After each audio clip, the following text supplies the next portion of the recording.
Bonsoir à tous. Je vous souhaite la bienvenue pour cette première réunion des Amis du CRIF, pour cette rentrée 2022.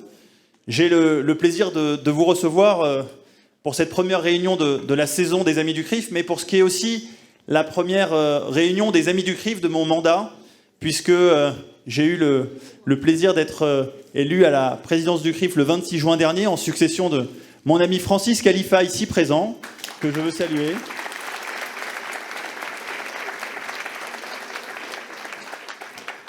J'ai ensuite pris mes fonctions toute fin juillet et j'ai donc le plaisir pour la première fois de vous retrouver ce soir. Nous avons le plaisir de recevoir le ministre de la Justice et garde des Sceaux, Éric Dupond-Moretti.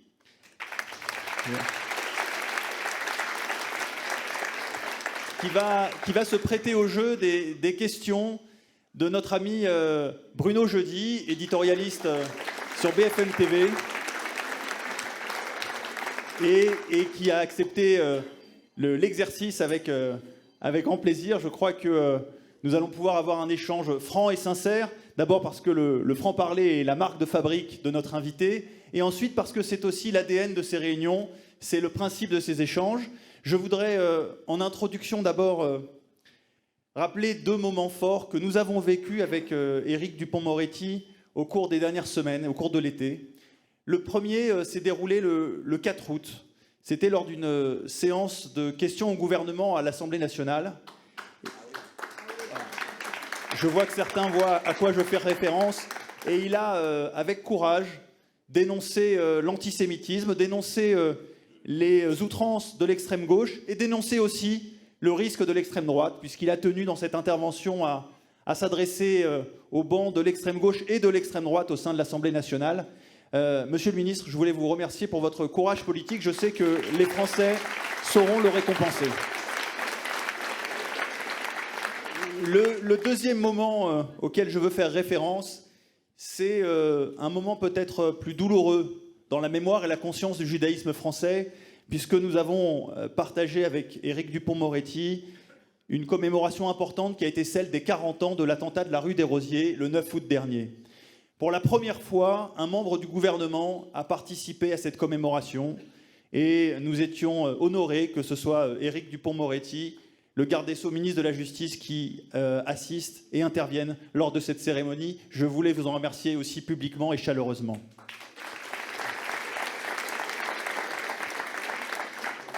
Alors, les amis du CRIF, vous en connaissez le principe. Bruno Jeudi va interroger notre invité. Il y aura ensuite quelques questions de la salle.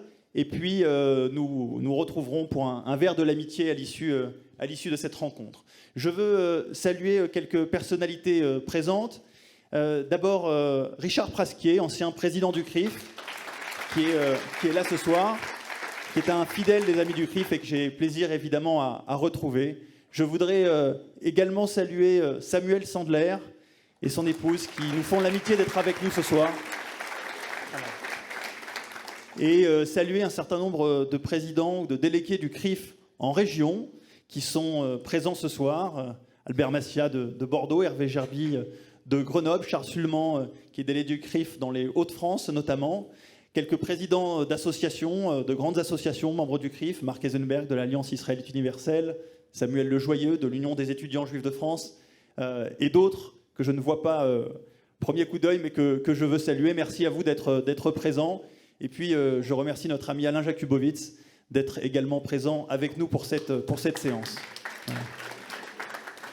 Je vais laisser la parole à Bruno Jeudi en rajoutant une salutation à Jérémy Haddad, président des éclaireurs israélites que je vois et membre du bureau du CRIF. Merci à vous.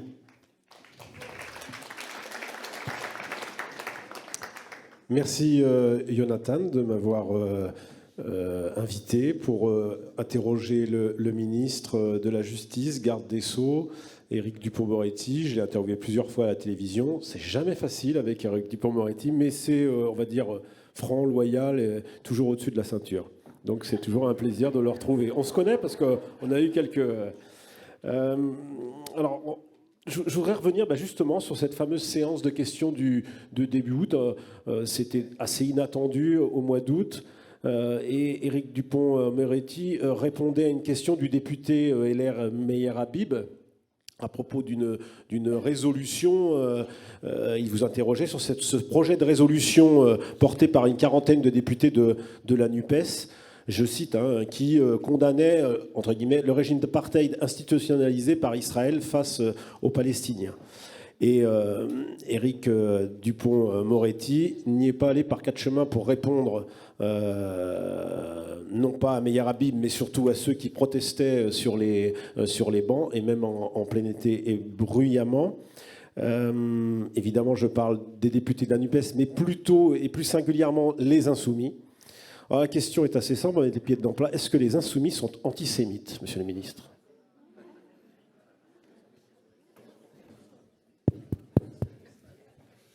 Bon, d'abord, avant de répondre à votre question, et je ne me réserve pas quelques secondes de réflexion supplémentaire, je vais aller droit au but, je voudrais vous dire que je suis particulièrement heureux d'être ici parmi vous ce soir.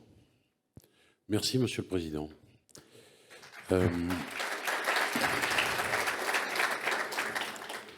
Je reconnais un certain nombre de visages amis qui exercent encore l'ancienne profession qui était la mienne. D'autres amis. Je vais maintenant m'attacher à répondre à la question. D'abord, je ne sais pas si on peut dire d'un groupe qu'il est ceci ou cela. Mais certains ont dit des choses qui ont fait plus que m'interpeller. Certains ont fréquenté des gens, je pense en particulier à Corbyn, qui est un antisémite notoire. Lorsqu'ils ont été amenés à s'expliquer, ils se sont, à mon sens, très mal défendus.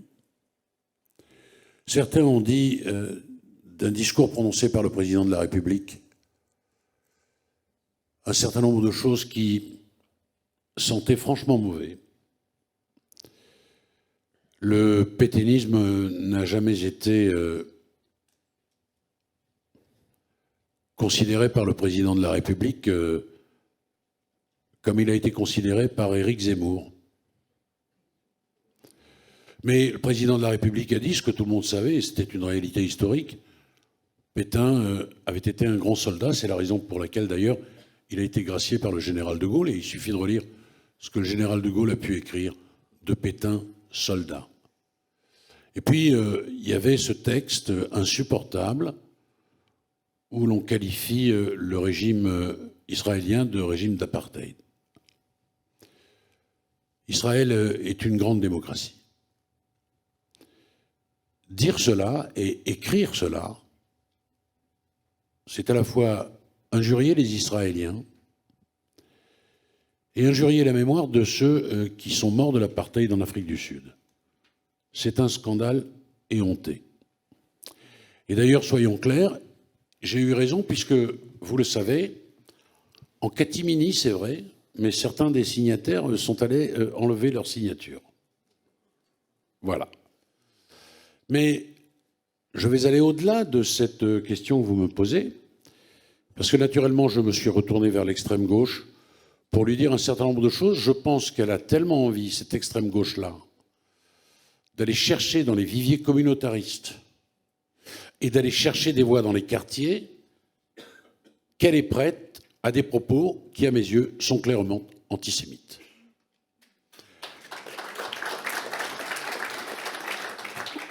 Mais pour autant, oublier l'extrême droite, c'est péché. C'est ce que vous avez fait d'ailleurs lors de cette séance de questions. Ouais, mais je suis. Ils se sont levés, la NUPES, ils se sont levés, ils sont partis. Ouais. Je remets un peu dans le contexte pour ceux qui étaient en vacances loin d'ici. Ils sont partis. Ils sont partis. Et à ce moment-là, vous êtes tourné vers l'autre partie de l'hémicycle. Oui, qui était sagement assis sur la partie. Ils se font oublier en général. Vous avez remarqué depuis le début de la mandature, ils se sont plutôt oubliés. Ils sont un peu sous les radars là. Et cravatés. Cravatés. Ah oui, bien coiffés. Oui. Mais je pense que ils sont en train de tenter cette espèce de dédiabolisation à laquelle personnellement je n'ai jamais cru. Et regardez, on regardera tous cela avec beaucoup d'attention. Le 5 octobre, c'est l'anniversaire de ce funeste parti que je persiste à appeler toujours le Front National. Ils n'ont pas envie de fêter ça. Mais vous savez pourquoi? Parce que quand on fête ses 50 ans, il y a toujours un convive qui se lève et qui dit bon anniversaire. Tiens, on va regarder un peu le parcours de vie. Alors, quand tu avais quelques mois, tu as fait ci, tu as fait ça. On va d'ailleurs rappeler qu'ils sont tellement honteux qu'ils se souviennent que le fondateur est Jean-Marie Le Pen, alors qu'en réalité, il n'est que cofondateur. L'autre, c'est Bousquet, un Waffen-SS. Les mots ont un sens. Et puis, c'est le point de détail de l'histoire, c'est dur à four crématoire, c'est ces jeux de mots pourris, c'est des attitudes scandaleuses, c'est bousculer avec violence une élue, c'est traiter de petit pédé le jeune homme qui l'interpelle. On peut les multiplier. J'avais dans un de mes livres dressé le casier judiciaire du Front National. Il est long comme un jour sans pain. Bon, c'est jeter des bananes à Taubira. Enfin, on peut multiplier ça. Et puis, il y a toutes les enquêtes journalistiques de gens qui ont infiltré ce parti. Et la démonstration, elle est très claire. Il y a la face immergée de l'iceberg et l'autre face. Alors, moi, je pense qu'il ne faut pas les oublier. Et puisque vous avez loué ma franchise, je voudrais vous dire que récemment, j'ai été invité par une chaîne de télévision israélienne. J'y ai vu messieurs Messia et monsieur Chenu. Et très franchement, je me suis demandé ce qu'ils foutaient là. Voilà.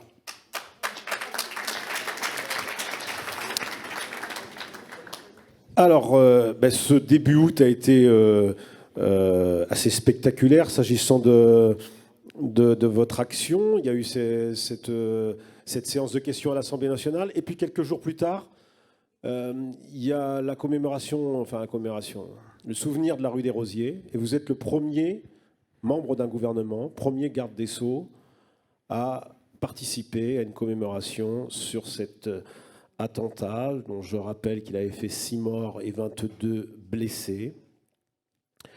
Vous y prononcez un discours 40 ans après, rue des Rosiers. Et vous avez des mots. Là encore, on reconnaît votre marque. La bête immonde n'est pas morte. Elle rampe, plus ou moins masquée, dans l'obscurantisme de nos vies quotidiennes, dans la rue, sur des affiches, au café du commerce et dans certains propos politiques. Donc après la séance de questions, cette fois-ci, vous remettez en perspective finalement ces quatre décennies. Je voudrais d'abord savoir pourquoi vous êtes le premier membre d'un gouvernement à aller à la rue des Rosiers, ce jour de triste anniversaire. Et ensuite, je voudrais qu'on aborde un peu l'enquête sur la rue des Rosiers et le fait qu'aujourd'hui, les magistrats ont pris quand même beaucoup de temps. Ça a beaucoup traîné. Il y a une personne qui a été interpellée en Norvège, qui est aujourd'hui en prison en France. Est-ce qu'un jour, il y aura un procès sur cet attentat qui est resté dans les mémoires comme un des attentats, hélas, très symboliques de ce qu'a pu connaître la France en matière d'antisémitisme?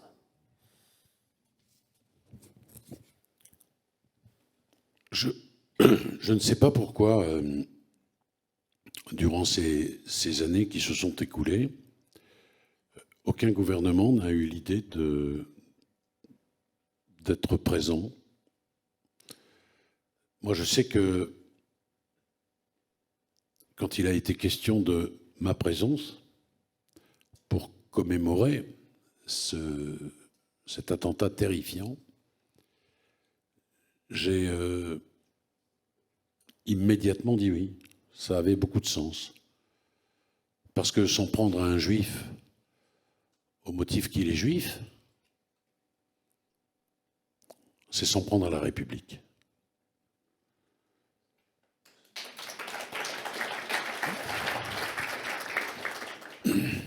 Je savais par ailleurs qu'il y avait autour de cet attentat une immense frustration chez les victimes, directes ou indirectes. La situation, quelle est-elle? Il y a un suspect, je vais le dire comme ça, qui est mort. D'autres sont en Jordanie et dans les territoires palestiniens. Il y a des mandats d'arrêt internationaux qui ont été lancés. Oui, mais la Jordanie a dit, et de façon définitive, sa cour de cassation, qu'elle n'accepterait pas l'extradition. Dans les territoires palestiniens, je ne suis pas convaincu qu'ils soient très pressés. Et il y a un homme qui est aujourd'hui détenu grâce à l'intervention de la Norvège. D'ailleurs, était présent ce jour-là l'ambassadeur de Norvège. Interpellé le 4 décembre 2020, je rappelle un peu les faits, c'est Abou Zayed. L'ambassadrice d'Israël à Paris et l'ambassadeur des États-Unis. Ouais, absolument. L'ambassadrice américaine. Américaine, oui. Bon, je ne peux pas faire d'autres commentaires, parce que d'abord, cela m'est interdit. Mais cet homme est aujourd'hui en prison, une instruction est toujours en cours.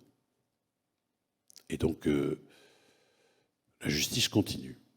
Il y a une espérance, je vais le dire comme ça et je n'irai pas plus loin, qu'un procès ait lieu et que les victimes puissent faire valoir les droits qui sont les leurs.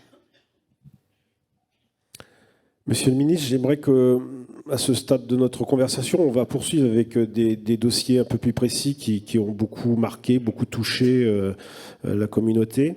Je voudrais qu'on parle de votre... Parce que ça fait maintenant un peu plus de 2 ans que vous êtes aux affaires, comme on dit. Qu'on parle de votre bilan en matière de lutte contre les actes racistes et antisémites, aussi le bilan en matière de répression, où on en est, et des actions que vous avez pu développer pour renforcer cette lutte contre la bête immonde, pour reprendre vos mots, le 8 août, rue des Rosiers. Bon, vous avez vu que, comme vous, j'ai un papier. Oui, bien sûr. Oui. Mais, parce que ce que nous avons fait ne peut pas se... On va prendre un peu le temps, justement, de comprendre. Alors, pardon, c'est la partie la plus rébarbative, mais en même temps, c'est une question très intéressante. Je vais vous rappeler un certain nombre de choses qui ont été faites depuis que je suis garde des Sceaux. Mais avant que je sois garde des Sceaux, il y a un certain nombre de circulaires qui ont été prises par ma prédécesseure relatives à la lutte contre les discriminations, bien sûr, les propos, les comportements haineux. On a souhaité sensibiliser les services de police, de gendarmerie, sur la qualité, en particulier, de l'accueil des victimes d'agressions. Et vous allez voir que les choses ont beaucoup évolué. Puis une autre circulaire de janvier 2020, relative à la protection de la laïcité, la lutte contre la radicalisation, le communautarisme. Une dépêche du 20 octobre 2020, alors là, pour le coup, j'y suis, et c'est moi qui la prends, pour demander qu'il y ait une politique pénale particulière pour tout ce qui concerne les appels au boycott des produits israéliens. Puis je récidive, si vous me permettez cette expression.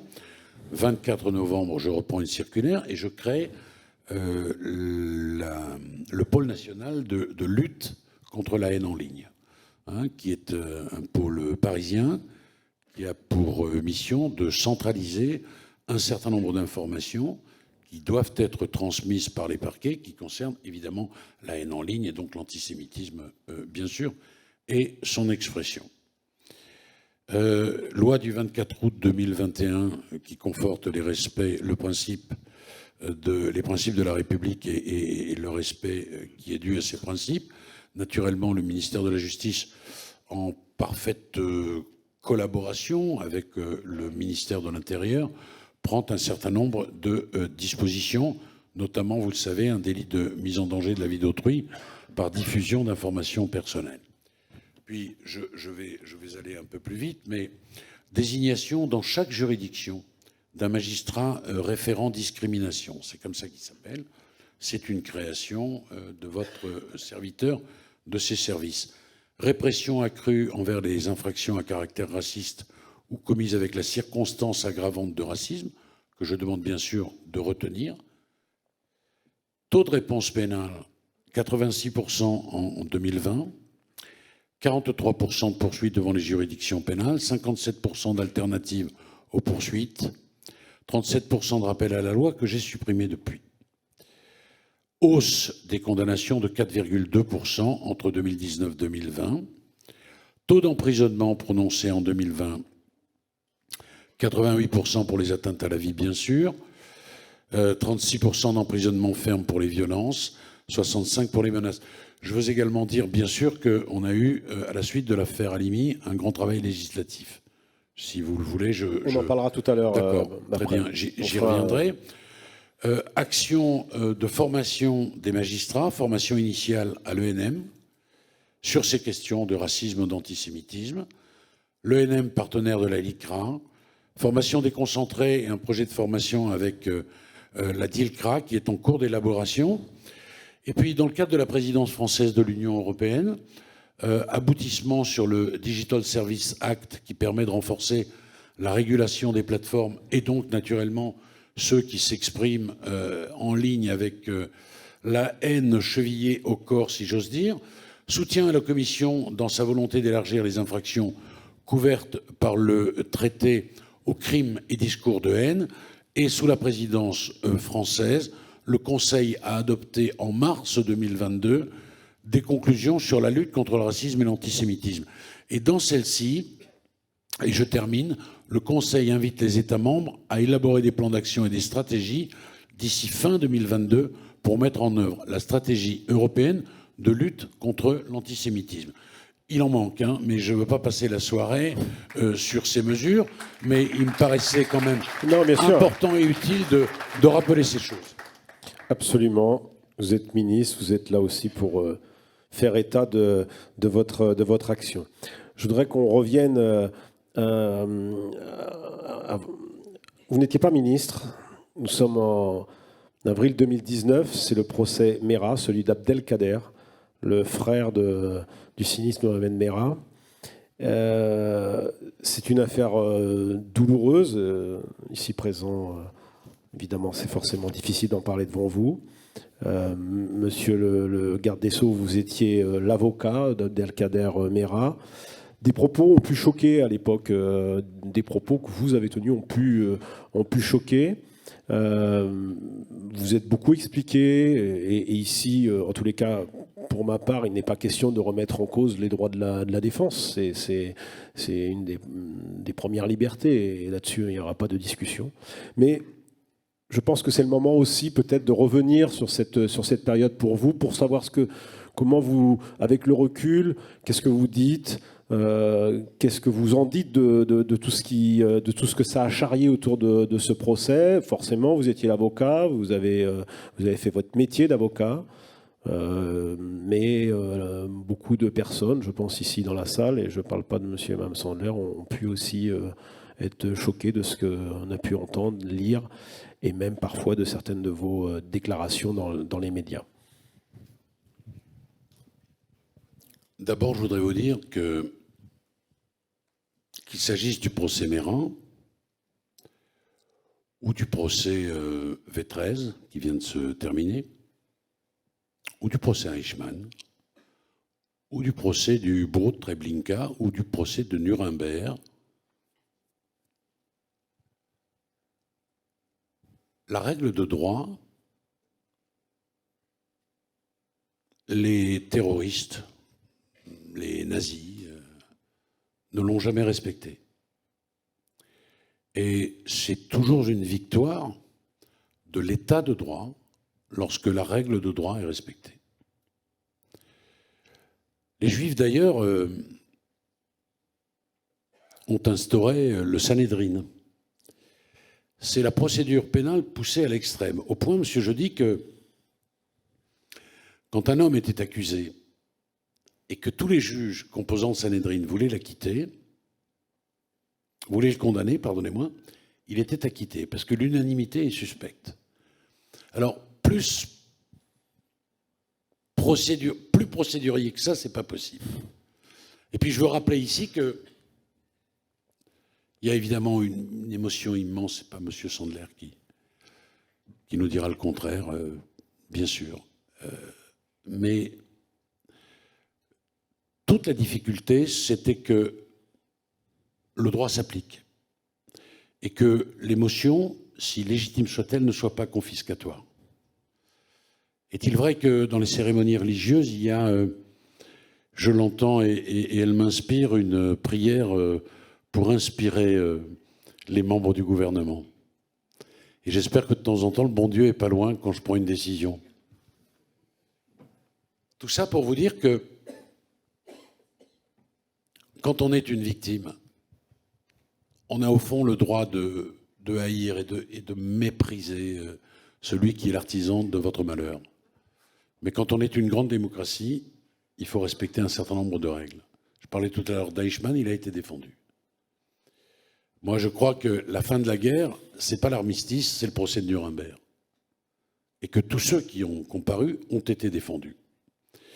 Et défendre un homme, fut-il à un moment donné l'incarnation du mal absolu, eh bien, c'était indispensable pour que l'on rappelle, au fond, que la démocratie avait triomphé de la barbarie, que la civilisation avait triomphé du terrorisme. Et puis, naturellement, il y a ici un certain nombre d'avocats que je connais, que je reconnais et que je connais. Défendre Mera, ce n'est pas défendre l'islamisme radical.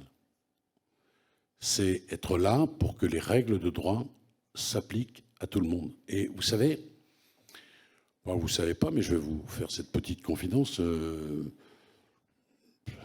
Je fréquente un restaurant bien cachère, bien connu de la place de Paris. J'y allais tous les mardis et je n'ai pas dérogé à mes habitudes quand le procès Mera se déroulait. Il y a d'ailleurs un témoin de cela là-bas, Adrien. Et chaque fois que je sortais fumer une cigarette, il y avait évidemment un gamin, deux gamins, une gamine, deux gamines qui venaient me voir et qui me disaient « Mais comment vous faites ?» Alors c'était toujours très respectueux. Et là je disais, vous voyez, les terroristes, les islamistes radicaux, il n'y a pas de procès chez eux. On exécute de façon sommaire. Il n'y a aucune règle.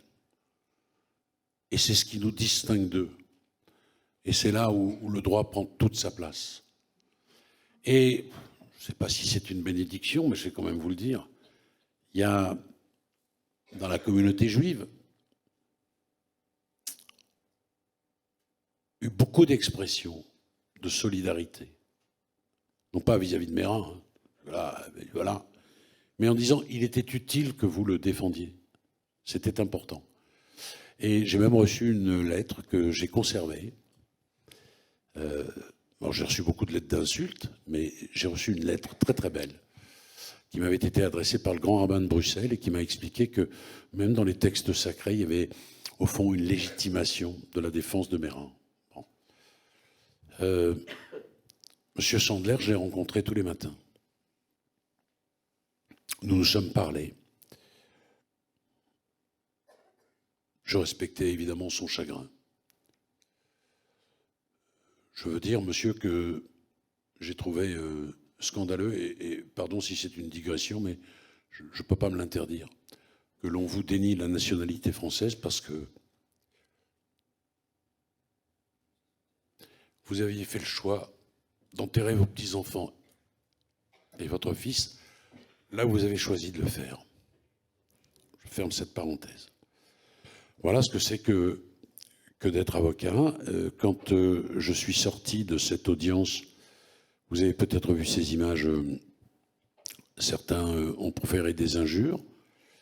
On a même par mail menacé mes enfants. Bon, c'était un dingue qui regardait trop la télé. Pas regarder trop la télé, surtout les chaînes d'info continue. Toujours à dose raisonnable, ouais, monsieur voilà. le ministre. Toujours à dose raisonnable. Et j'ai pu dire des choses qui étaient mal perçues, mais je pense à la mère de Mera. Bon, on savait, j'ai été très clair là-dessus sur France Inter, qu'elle avait menti. J'ai même dit à l'époque, menti comme une arracheuse de dents. Bon. Mais j'ai dit, c'est sa mère. Au fond, voilà. Il y avait un fils qui s'était fait tuer lors de l'interpellation, l'autre qui était en tôle, c'est sa mère. Et quand votre confrère Demeurant m'a interpellé, je lui ai dit, mais enfin, c'est pas une vache qui a vélé, on peut au moins lui reconnaître ça. Et lui nier ça, bah, c'est se mettre au même niveau que ces gens qui sont des terroristes et qui ne respectent rien. Voilà. Ces propos-là, je les ai tenus, je me suis expliqué là-dessus, et j'essaie de vous dire à quel point il était utile, au-delà de ma personne, ce n'était pas le problème, que Mera soit défendu.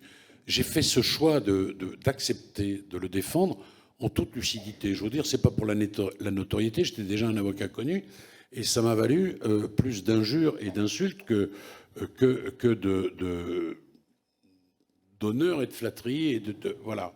Je l'ai fait parce que c'était, voilà, même celui qui incarne le mal absolu dans une démocratie, dans un état de droit, dans un état civilisé, doit accepter l'augure de ces règles, même si, et je l'entends, elles peuvent être douloureuses pour ceux qui sont dans le chagrin. Merci pour votre franchise, monsieur le ministre, et même votre émotion. Encore une fois, c'est pas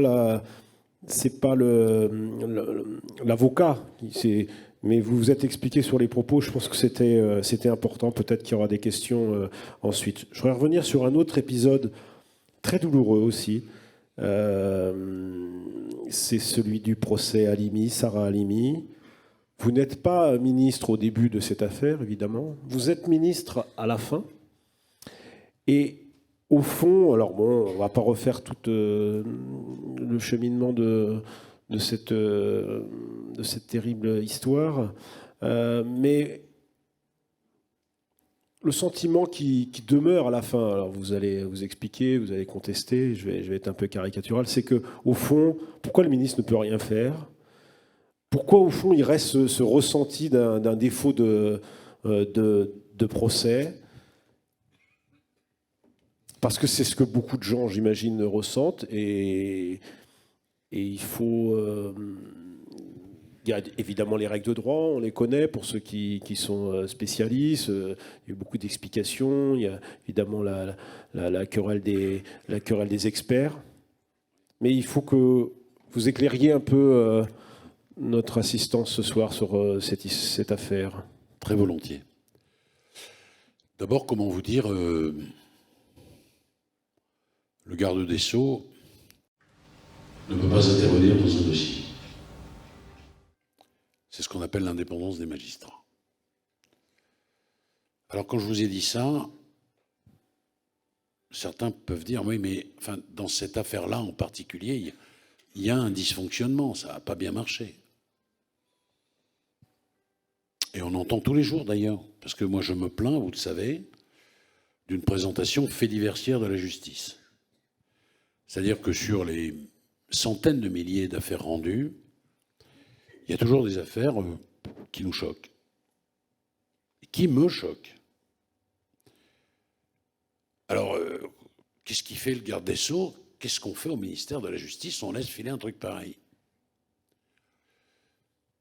L'indépendance de la justice, elle a pour corollaire que parfois des décisions sont rendues et elles sont choquantes, incompréhensibles, et personne ne peut intervenir. Ça, c'est la première solution. C'est ce que consacre notre Constitution. Solution 2, le garde des Sceaux peut intervenir. Et là, on bascule vers quelque chose qui s'appelle le totalitarisme. Et on quitte l'état de droit. Et d'ailleurs, il y a quelques pays en Europe qui sont aujourd'hui montrés du doigt, et non pas du droit. Je pense en particulier à la Pologne et à la Hongrie. Des avocats polonais sont venus me voir pour me dire, mais nous, on est muselés, on est tenus. On veut nous tenir. On veut museler notre parole. Et des magistrats hongrois disent exactement la même chose. D'où les mécanismes qui ont été mis en place. Voilà. Bon. Entre parenthèses, M. Orban est un ami proche de Mme Le Pen. Hein. Dis-moi qui tu fréquentes, je te dirai qui tu es. Je ferme cette parenthèse.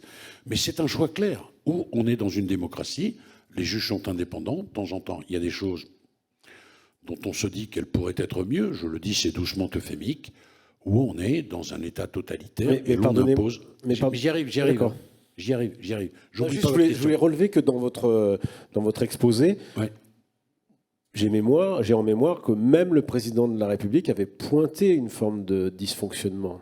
Oui, mais pointer, ça ne veut pas dire j'ai pouvoir de modifier le cours des choses. Et quand les choses ont été pointées par le président de la République, si vous voulez les remettre dans la chronologie, c'est naturellement après que les décisions aient été prises. Bon. Alors après, on va parler de l'affaire Halimi, parce que j'ai beaucoup travaillé sur ce dossier. Quelle est la situation? Vous le savez, on a d'abord une famille qui réclame justice et qui, sauf erreur de ma part, ne sera jamais entendue par le juge d'instruction. Voilà. Ensuite, il y a toute la difficulté de la circonstance aggravante, je vous en ai parlé tout à l'heure, qui n'est pas retenue, le caractère antisémite de ce crime.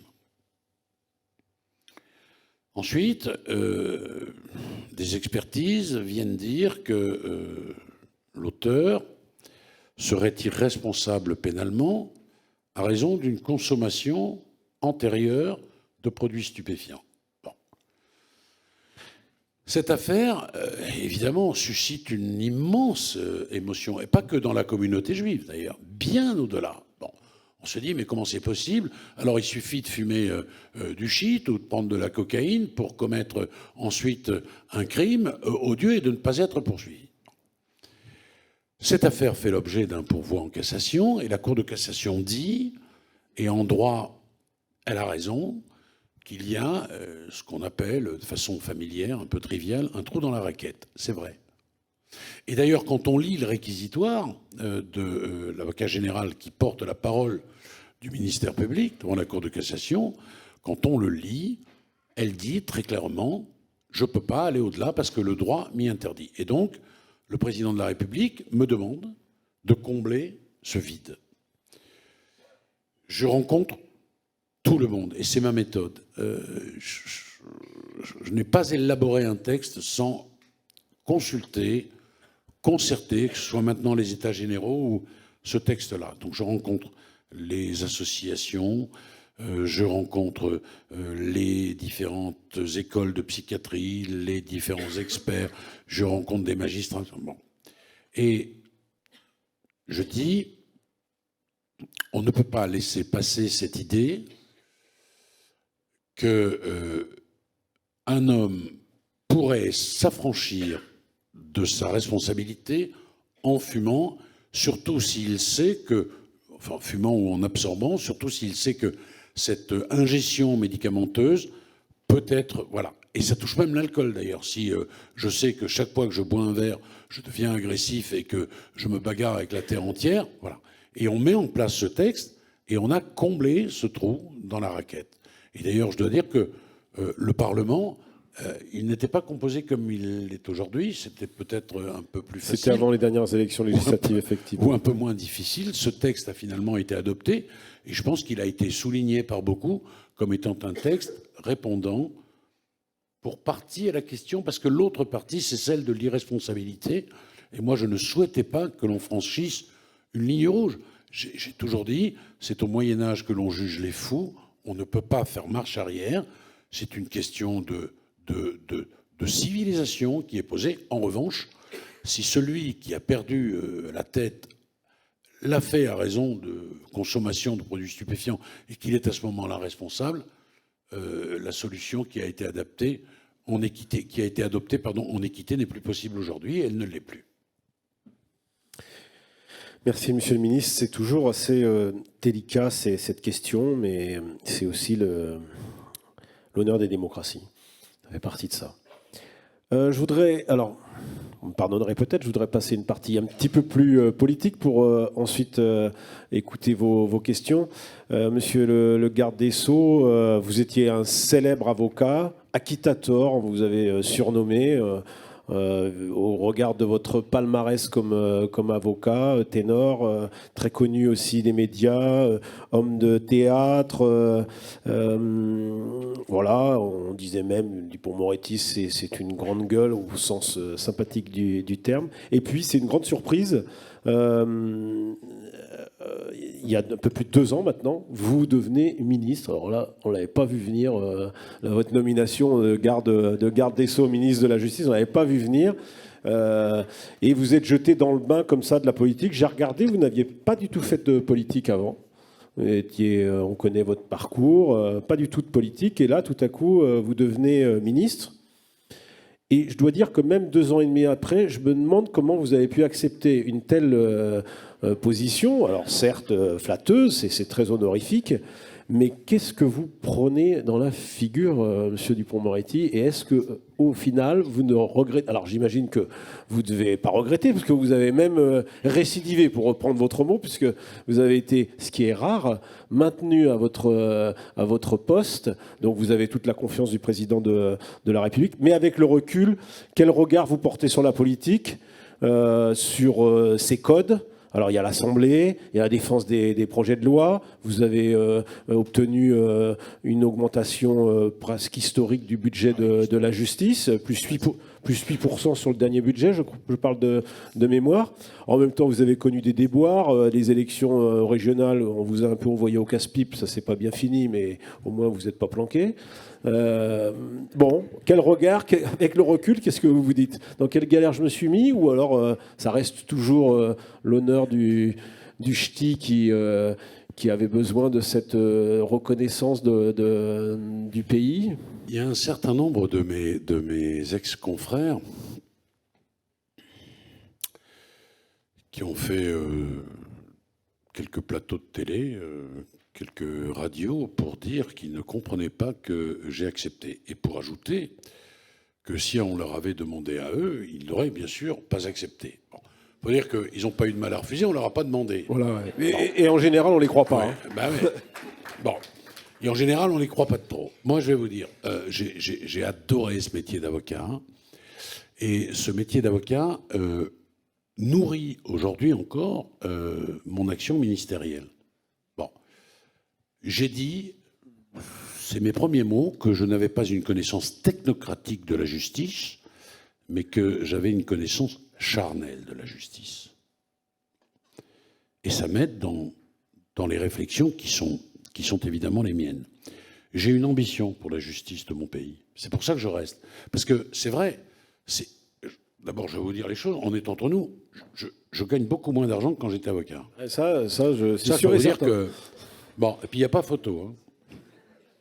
Bon, on a dévoilé mon patrimoine, HATVP, c'est public, c'est pas formidable. Moi, je pense que ça appartenait à ma vie privée, j'en avais pas parlé à mes enfants. Vous avez détesté ça. Ah non, mais vous n'avez pas le choix. Je trouve que c'est du voyeurisme. Ouais. Bon, bref, je peux pas aller me promener quelque part, prendre un café sans être escorté par mes officiers de sécurité que j'adore au demeurant. Enfin, de temps en temps, j'aimerais bien être un peu tout seul. Bon. Je suis surveillé, épié, il y a les paparazzis. Vous dites que j'en prends... comment vous avez dit? C'est quoi votre formulation? Plein la figure par moment. Je ne veux pas déraper. Plein la figure, oui. Notamment grâce ou à cause de certains de vos confrères. Oui, ah bon, ouais, parfois j'ai peut-être dû aussi un peu participer. Vous n'avez pas été malveillant. Bon. Non, parce que pour certains journalistes, vis-à-vis des politiques, si vous voulez, il faut être malveillant. Parce que sinon, si vous êtes simplement bienveillant, ce qui pour moi est une qualité et une vertu, vous pouvez, certains ont peur de passer pour des gens qui sont dans la compromission. Et ce que je veux dire, donc il faut chercher le buzz. Je vais vous donner un exemple, hein, par exemple, comme ça. Hein, puis après je réponds à votre question. Le karting à Fresnes, 10 jours de matraquage médiatique. Le contrat du détenu travailleur, qui est un truc, c'est un des trucs dont je suis le plus fier.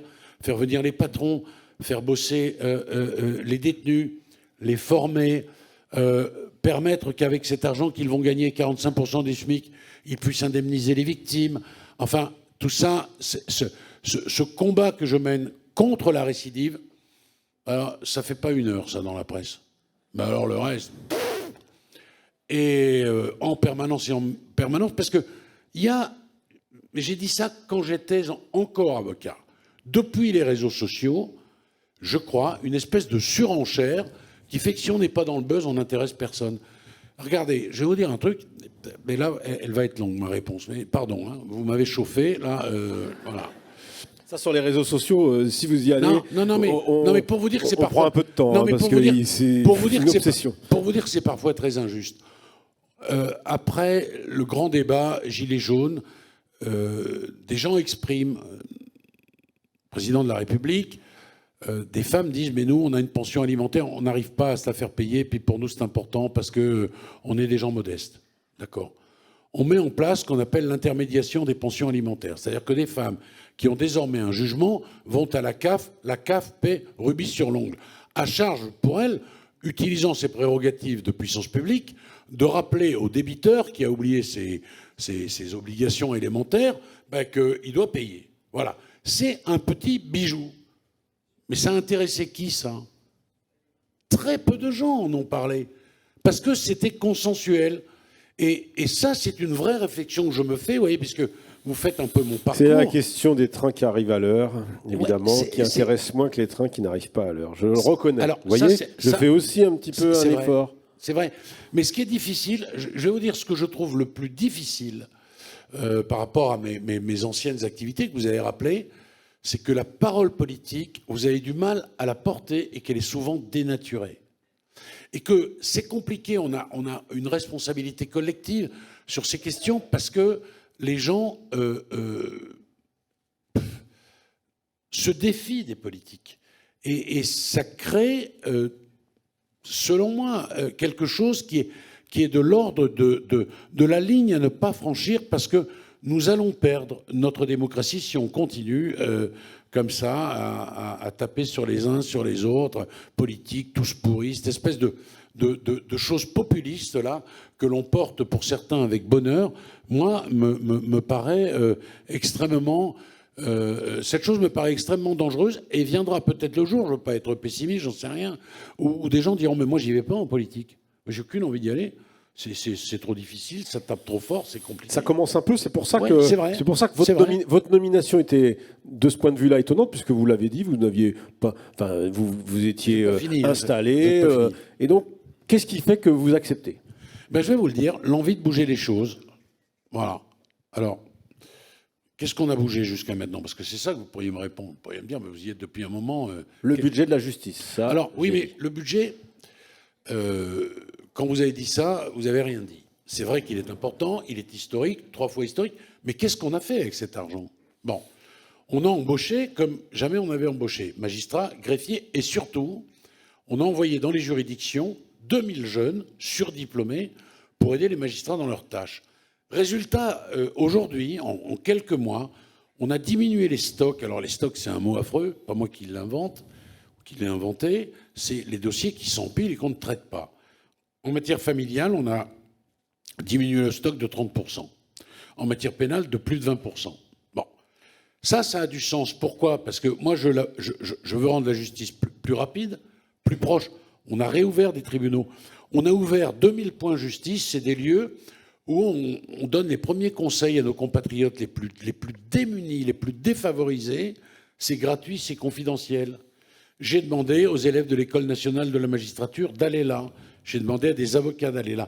J'ai demandé aux élèves de Sciences Po d'aller là et d'être au contact des plus défavorisés. D'abord parce que il faut aussi s'habituer à une sociologie. En matière pénale, moi je veux bien, à l'extrême droite on appelle ça la culture de l'excuse, mais il y a une sociologie qui est toujours la même. Tous les avocats qui sont ici pourraient le dire. Et moi je ne l'ai pas oublié ça. Bon. De la même façon, je veux ouvrir l'École nationale de la magistrature. Je souhaite qu'il y ait des acteurs économiques, qu'il y ait des élus. Voilà, j'essaie de bouger ces lignes-là. Je trouve qu'il y a une espèce de fonctionnement en silo, chacun dans son couloir de nage, voilà, et qu'il faut décloisonner tout ça. Ça fait partie des choses qui ont été faites. Et naturellement, avec ce budget, il y a une construction pénitentiaire qui a 2 objets.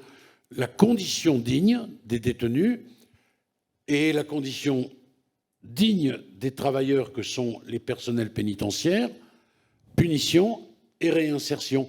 Et j'ai essayé de mettre en place plein de choses pour lutter contre la récidive.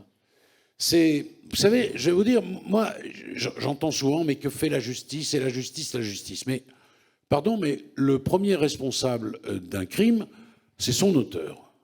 Faut quand même dire les choses. Bon. Et si vous êtes en présence d'un primo-délinquant, rien ne vous permet de l'arrêter. On n'a pas de boule de cristal. Bon. Il y a autre chose qu'on a mise en place, c'est le code de justice pénale des mineurs. Un gamin était autrefois jugé sous l'empire de l'ordonnance de 45, l'ordonnance mythique du général de Gaulle, une fois sur deux quand il était majeur. Et bien aujourd'hui, il y a un an, on va fêter l'anniversaire dans quelques jours. C'est un de vos premiers textes d'ailleurs, ça je crois, à l'Assemblée. Ouais, c'est un des textes que j'ai porté, ouais. Oui. J'en ai porté 27, mais ce texte-là, il permet aujourd'hui de juger les gamins dans un délai de l'ordre de 7 mois. On est passé de 7 mois à 2, 3 ans, voire plus. Et ça marche, ça. Donc, pour répondre maintenant à votre question, parce que je veux quand même y répondre et conclure, j'y suis parce que j'y crois. Et je reste là parce que j'y crois. Et que j'ai un travail à terminer. Il y a les états généraux de la justice. Et vous verrez, ça va être dévoilé dans quelques jours. Il y a des mesures en matière civile, en matière pénale, qui sont de nature à bouger les choses et à rendre, au fond, cette justice plus rapide. Il faut qu'on y aille. La responsabilité des magistrats, c'est aussi un autre chantier. Il faut qu'on y aille et qu'on s'y attelle. Donc il me reste 2 ou 3 choses à faire. Délicat. Je ne serai pas un politique professionnel. Peut-être que j'irai faire un peu de journalisme. Vous avez oublié ça d'ailleurs. Mais je crois que même avant que vous soyez nommé, vous avez failli en faire. Oui, c'est ça. Ouais, c'est pour ça que je suis sûr. Je vous avez oublié ce petit moment-là. Vous avez surtout fait du théâtre. Véronique, alors on va passer aux questions de la salle. Donc je vais laisser Véronique relayer les questions de nos amis. Je vais me permettre de poser peut-être une première question à Monsieur le ministre. Je voudrais faire part peut-être d'une frustration que nous avons au CRIF sur le traitement, le suivi qui est fait des dépôts de plainte liés à des actes antisémites. Nous avons une visibilité extrêmement claire du nombre d'actes antisémites chaque année, par exemple 589 pour l'année 2021, mais nous sommes incapables, je dois vous le dire, d'avoir une réponse claire sur le suivi et le traitement agrégé, cumulé de ces dossiers dans le temps. Et je crois que si l'on veut restaurer la force de dissuasion de l'état de droit, eh bien, il y a besoin peut-être d'un effort de communication qui puisse être fait. Nous ayons des chiffres clairs, communicables chaque année sur le traitement des dossiers liés à l'antisémitisme. Alors on nous a rétorqué lorsque cela avait été demandé par notamment Francis Khalifa, mon prédécesseur, lors d'un certain nombre de rendez-vous, qu'il y avait des difficultés techniques. Il me semble qu'elles devraient pouvoir être surmontées. J'aurais voulu vous entendre sur ce sujet. Oui, vous avez raison. Il y a les chiffres du ministère de l'Intérieur sur la délinquance. Nous, on essaie de mettre en place un observatoire de la délinquance. Et alors, technique, mais je ne sais pas si c'est insurmontable, je ne crois pas. Les actes sont qualifiés d'actes racistes et on ne distingue pas le racisme de l'antisémitisme. Vous voyez ce que je veux dire? Donc, moi, je n'arrive pas aujourd'hui, si je demande à mes services, d'avoir le nombre précis. L'Intérieur peut, me semble-t-il, les fournir. Vous en donnez d'ailleurs le chiffre. Ensuite, il y a un certain nombre, je les ai évoqués tout à l'heure, de circulaires pour dire qualifiez bien, poursuivez, soyez ferme. C'est extrêmement important d'être au rendez-vous de ces infractions dont on sait qu'elles se sont multipliées. En tous les cas, les communautarismes excités par certains, je veux dire, j'ai déjà dit tout à l'heure, je n'y reviens pas, peuvent générer, bien sûr, un surcroît de ces agressions, de ces insultes scandaleuses. Et c'est vrai que ça gêne la communication politique et donc la compréhension de l'action publique sur le sujet. Très bien. Bien écoutez, sur cette...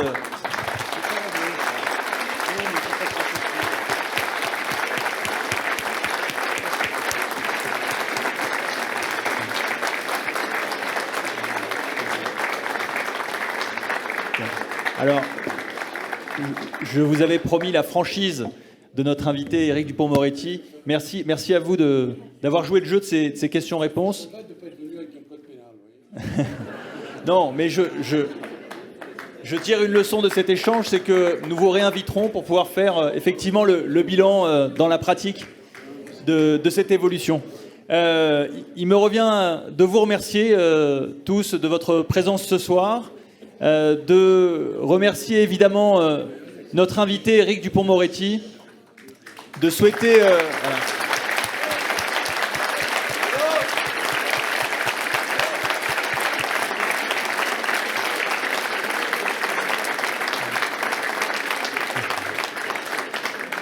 De remercier également Bruno Jeudi de s'être prêté au jeu des questions.